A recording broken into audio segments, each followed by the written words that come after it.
কথায় আছে গল্পের গরু গাছে ওঠে, কিন্তু ছাগলকে গাছে উঠতে দেখেছেন কখনো?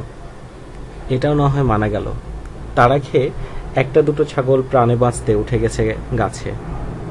মরক্কোতে ছাগলের গাছে ওঠা ছবিটি ছড়িয়ে পড়ার পর রীতিমতো অবাক হয়েছে বিশ্ববাসী।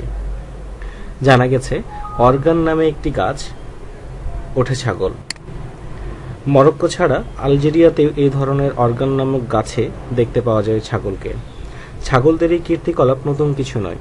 সম্প্রতি বুরাক সেনবাক নামে এক চিত্রগ্রাহক ছাগলের গাছে ওঠার এই ছবিটি তোলেন। এর আগে মাউরিজিও পুন্টারি নামে এক ইতালিয়ান চিত্রগ্রাহকও ইসাউরিরাতে এই রকম একটি ছবি তোলেন। কিন্তু তাই বলে এত ছাগল প্রতিদিন এইভাবে গাছে উঠবে, সেটা কিভাবে বিশ্বাস করবেন? তবে এই দৃশ্য যদি আপনি নিজের চোখে দেখতে চান, তবে অবশ্যই মরক্কো থেকে একবার ঘুরে আসুন।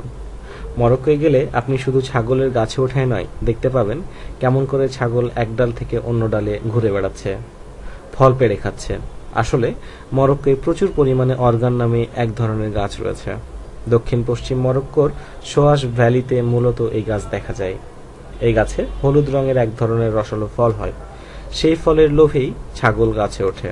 জানা গেছে এই ফল থেকে একটি সুগন্ধি তেল তৈরি হয়, যা ত্বক পরিচর্যার কাজে লাগে। এই তেল বিদেশে রপ্তানি করা হয়, আর এই তেল তৈরিতে ছাগলের একটি গুরুত্বপূর্ণ ভূমিকা রয়েছে।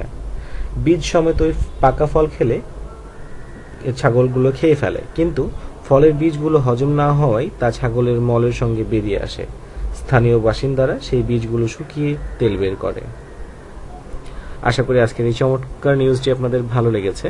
যদি ভালো লেগে থাকে অবশ্যই কমেন্ট করবেন, লাইক করবেন, ভিডিওটি শেয়ার করবেন এবং চ্যানেলে সাবস্ক্রাইব করে চ্যানেলের সাথেই থাকবেন। ধন্যবাদ সবাইকে।